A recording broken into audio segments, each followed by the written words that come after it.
నమస్తే welcome to BCN news. ఈ రోజు వార్తలతో మీ ముందున్నది తేజస్విని। ముందుగా ముఖ్యాంశాలు। తుఫాన్ దూసుకొస్తున్న నేపథ్యంలో అధికారులు రైతులు అప్రమత్తంగా ఉండి ముందస్తు చర్యలు చేపట్టాలి। ప్రభుత్వ విప్ తాడేపల్లిగూడెం ఎమ్మెల్యే బొలిశెట్టి శ్రీనివాస్ సూచనలు। కడప నగరంలో జరుగుతున్న స్పెషల్ డ్రైవ్ ను పరిశీలించిన జిల్లా ఎస్పీ విశ్వనాథ్, రోడ్డు భద్రతా నియమాలు అతిక్రమించే వారిపై కఠిన చర్యలు తప్పవని హెచ్చరిక। హైదరాబాద్ ఐటీ రంగానికి చంద్రబాబు చేసిందేమీ లేదన్న మాజీ ఎంపీ భరత్, ఒక బిల్డింగ్ కట్టి అంతా తానే చేశానని చెప్పుకోవడం బాబుకి అలవాటుగా మారిందని మండిపాటు।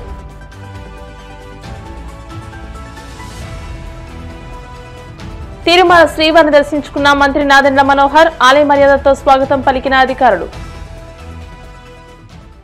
తుఫాన్ దూసుకొస్తున్న నేపథ్యంలో అధికారులు రైతులు అప్రమత్తంగా ఉండి ముందస్తు చర్యలు చేపట్టాలని ప్రభుత్వ విప్ ఎమ్మెల్యే బొలిశెట్టి శ్రీనివాస్ సూచించారు।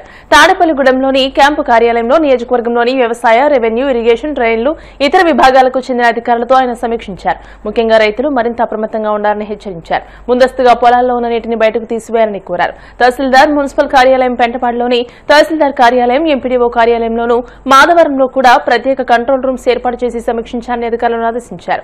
ఎర్రకాలువ పరిస్థితిని గమనిస్తూ రైతులను అప్రమత్తం చేయాలని అన్నారు। 7 నుంచి మంతా తుఫాన్ అనేది ఎసరగిల్లు ప్రభుత్వం జారీ చేసింది। అందరికీ అవేర్నెస్ ప్రోగ్రాము అందరికీ చెప్పండి, అన్ని విలేజెస్లోనూ రైతులకి అధికారులందరూ కూడా అప్రమత్తంగా ఉండాలని ప్రభుత్వం ఇవాళ అందరికీ రివ్యూ మీటింగ్ మన కాన్స్టిట్యున్సీలో ఉన్నటువంటి agriculture and revenue, drains, horticulture అందరితో కూడా ఇవాళ ఎరగాలకు సంబంధించిన పనుల గురించి అన్నింటిలో కూడా రివ్యూ మీటింగ్ పెట్టుకున్నాం। రేపు ఈ విషయాన్ని అందరికి కూడా రైతులందరికీ తెలియజేసి, మరి దీనివల్ల ఇప్పుడు ఆల్రెడీ పంట చేతికొచ్చింది।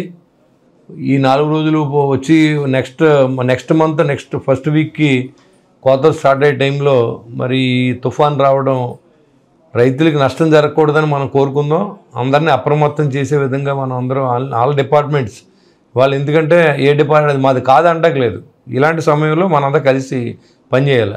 ఇది అంతేగాని ఇది అగ్రికల్చరు, ఇది రెవెన్యూ, లేకపోతే అది డ్రైన్స్ లేదు, అందరూ ఒకటే। మనం ఇప్పుడు ప్రజలకు సర్వీస్ చేస్తా ఉన్నాం। ఖచ్చితంగా మనందరం కలిసి ఈ విపత్తులు రాకుండా ఉండాలని భగవంతుని కోరుకుందాం। అదేవిధంగా వస్తే ఎలాగ మనం ఫేస్ చేయాలనేది అందరు రైతులందరికీ విజ్ఞప్తి ఏంటంటే, మీ చాలలో ఉన్న నీళ్ళన్నీ కూడా ఇప్పుడే బయటికి తీసేయండి। ఎందుకంటే రేపు వర్షాలు వచ్చి మళ్ళీ మునిగిపోతే పంట నష్టం ఎంతో కొంత తగ్గే విధంగా మనం తీసుకునే చర్యలు తప్ప ప్రకృతిని మనం ఆపే శక్తి మానవుడికి లేదు। కాబట్టి మీ అందరికీ ఒక చిన్న సూచనలు మన అగ్రికల్చర్ కానీ రెవెన్యూ అధికారులు అందరూ మీకు అప్రమత్తం చేస్తారు। వర్షాలు పడినప్పుడు R&B అధికారులు, మున్సిపల్ అధికారులు అండ్ ఎలక్ట్రిసిటీ డిపార్ట్మెంటు అందరూ కూడా మనం ఖచ్చితంగా సెలవులు ఇవ్వద్దు, మా దగ్గర పనిచేసే వాళ్ళందరూ కూడా ఈ 3-4 రోజులు కంట్రోల్ రూమ్స్ ఏర్పాటు చేస్తాం। తాడేపల్లిలో MRO office, municipal office, Pentapadu MRO office, MDO office, అదేవిధంగా అన్ని చోట్ల కూడా మీకు అందుబాటులో ఉండే విధంగా మరి ఎర్రకాలకు సంబంధించి మాధవరంలో కూడా అక్కడ గవర్నమెంట్ హాస్పిటల్లో కానీ స్కూల్లో కానీ పెడతాం। ఎక్కడైనా ఇళ్ళు పడిపోయే విధంగా ముందు అనిపించినప్పుడు రెవెన్యూ అధికారులు అందరూ కూడా అప్రమత్తం అయ్యి అక్కడ ఉన్నటువంటి పేదలందరినీ కూడా అక్కడ స్కూల్స్లోకి పెట్టి వాళ్ళందరికీ ఆహారాన్ని కూడా సివిల్ సప్లైస్ డిపార్ట్మెంట్తో మనం కోఆర్డినేషన్ చేసుకుని వాళ్ళందరికీ కూడా ఆహారాన్ని ఏర్పాటు చేయవలసిందిగా కూడా మనకి ఇన్స్ట్రక్షన్స్ ఉన్నాయి। కాబట్టి ఇదంతా కూడా మనకి ఎక్స్పెక్టేషన్స్ అన్నీ మీకు మీ దృష్టిలో పెట్టడం కోసం ఈరోజు తాడేపూడిలో ఒక రివ్యూ పెట్టి మీ అందరికీ ఈ మీడియా ద్వారా తెలియజేస్తున్నాం। కాబట్టి దయించి అందరూ కూడా రాబోయే విపత్తును ఎదుర్కోవడానికి, పెను సవాళ్ళను ఎదుర్కొనే విధంగా మనం అందరూ కూడా కలిసి పనిచేద్దాం। రైతులు కూడా సహకరించండి, మీకున్న నీరుని తీసేస్తే కొంత వర్షపాతం పెరిగినప్పుడు మీకు ఇబ్బంది లేకుండా కొంత నష్టం తగ్గే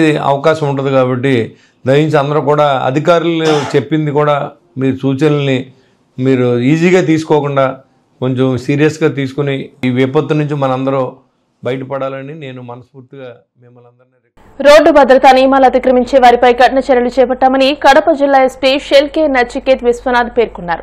కడప నగరంలోని 7 రోడ్ల కూడలి, Krishna circle, Apsara circle, Ambedkar circle, ITI circle, Utukuru సర్కిళ్లలో జరుగుతున్న స్పెషల్ డ్రైవ్ ను ఎస్పీ పరిశీలించారు। ఈ సందర్భంగా ఆయన మీడియాతో మాట్లాడుతూ 2024 సంవత్సరంలో 296 మంది రోడ్డు ప్రమాదాల వల్ల మరణించారని, ఈ ఏడాది ఇప్పటి వరకు 276 మంది మరణించడం జరిగిందని అన్నారు।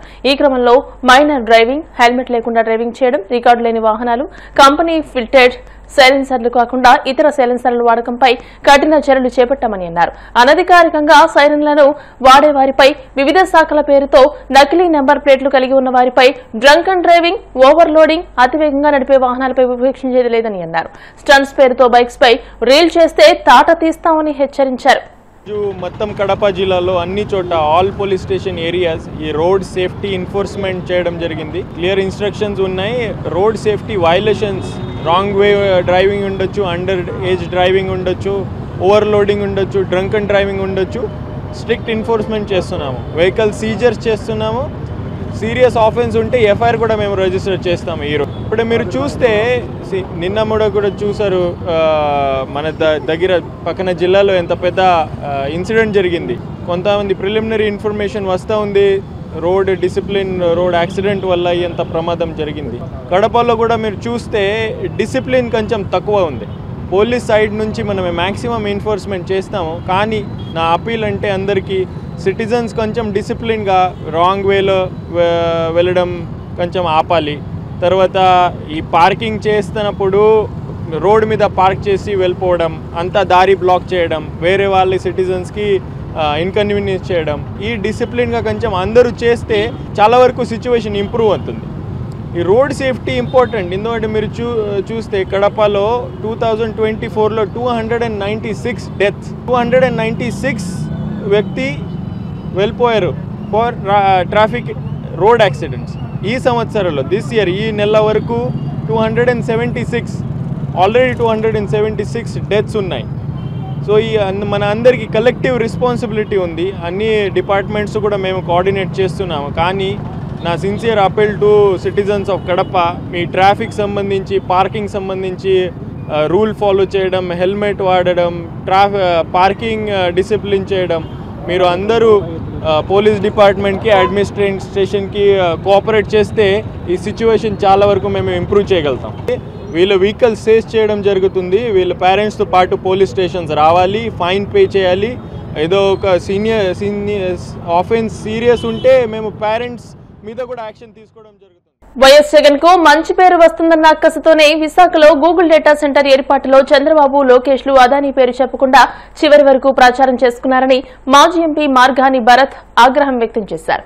రాజమండ్రి వైసీపీ కార్యాలయంలో ఆయన మీడియాతో మాట్లాడుతూ హైదరాబాద్ ఐటీ రంగానికి చంద్రబాబు చేసిందేమీ లేదని, ఒక్క బిల్డింగ్ కట్టి అంతా తానే చేశానని చెప్పుకోవడం బాబుకి అలవాటుగా మారిందని మండిపడ్డారు. మరోవైపు రాష్ట్రంలో మహిళలు, చిన్నారులకు కూటమి ప్రభుత్వంలో రక్షణ లేకుండా పోయిందని, రాజమండ్రి తుని ఘటనలే ఇందుకు నిదర్శనమని అన్నారు. రాష్ట్రంలో ఏరులై పారుతున్న మద్యమే ఈ అఘాయిత్యాలకు కారణమని, ఇంత జరుగుతున్నా ప్రభుత్వం చేష్టలుడికి చూస్తుందని ఆక్షేపించారు. ఆంధ్రప్రదేశ్ రాష్ట్రంలో ఈ ప్రభుత్వం తాలూకా నిర్లక్ష్యం వలన మరి ఎన్నో ప్రాణాలు కోల్పోతా ఉన్నారు. మరి నిన్నటికి నిన్న చాలా దురదృష్టకరం. మరి పాపం ఆ అమాయక ప్రజలు ఏం అన్యాయం చేశారండి.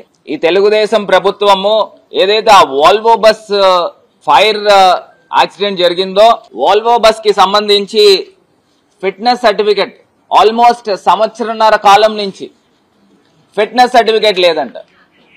అసలు ఎంత దారుణం అండి, ఎంత దుర్మార్గం అండి. మరి ఫిట్నెస్ సర్టిఫికేట్ లేకపోతే అధికారులు గాని, ప్రభుత్వం గాని నిద్రపోతా ఉందా అని అడుగుతా ఉన్నా. ఇది కేవలము వెలుగులోకి వచ్చిన ఒక అంశము. వీళ్లే గనక ఒక డ్రైవ్ చేస్తే రాష్ట్ర వ్యాప్తంగా ఇలాంటి లక్షల కొద్ది వాహనాలకి ఫిట్నెస్ సర్టిఫికేట్లు ఉండవు. మరి ఈ ప్రమాదాలకి కారకులు ఎవరు అని అడుగుతా ఉన్నా. ఈ ప్రభుత్వం కాదా?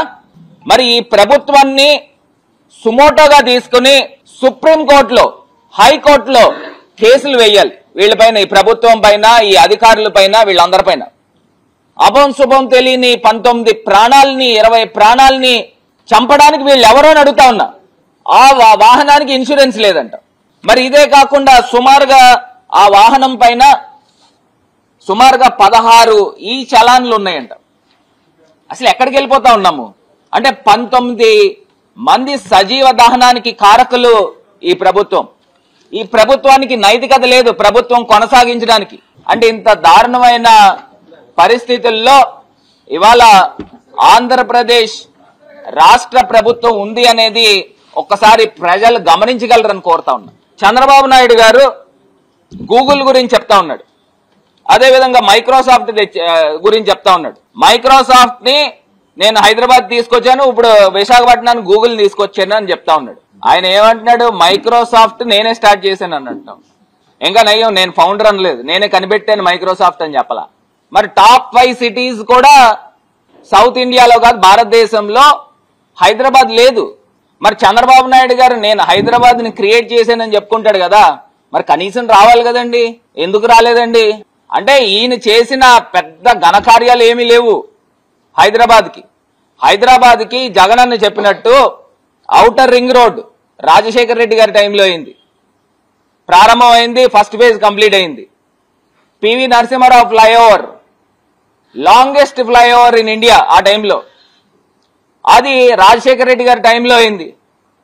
అదేవిధంగా Shamshabad international airport, Rajiv Gandhi international airport, అది రాజశేఖర్ రెడ్డి గారి టైంలో అయింది. అసలు ఈయన చేసింది ఏంటి? హైదరాబాద్ కి round building, hitech city building కట్టి వీళ్ళ తాలూకాలతో భూములు కొనిపిస్తే అదే డెవలప్మెంట్? ఈ బోటి డెవలప్మెంట్లు మొత్తం దేశం అంతా జరిగినాయండి. ఏదో I created Hyderabad, I manufactured Hyderabad అని చెప్పుకుంటూ ఉంటాడు.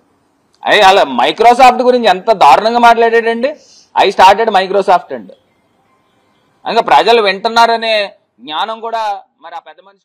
ఏలూరు జిల్లాలోని గణపవరం బొబ్బిలి వంతెనను ఉంగుటూరు ఎమ్మెల్యే పచ్చమట్ల ధర్మరాజు స్థానిక ప్రజాప్రతినిధులు ఆర్ఎండ్బి అధికారులతో కలిసి పరిశీలించారు. ధ్వంసమైన పాదచారుల బాట, రైలింగ్ తో పాటు వంతెన దిగువకు వెళ్లి స్లాబ్ను పరిశీలించి మరమ్మతులకు అవసరమైన 20 లక్షల రూపాయల నిధులు సమకూరుస్తారని ఎమ్మెల్యే తెలియజేశారు. వీలైనంత త్వరగా పనులు చేపట్టి ప్రజలకు ఇబ్బందులు లేకుండా చూడాలని అధికారులని ఆయన ఆదేశించారు.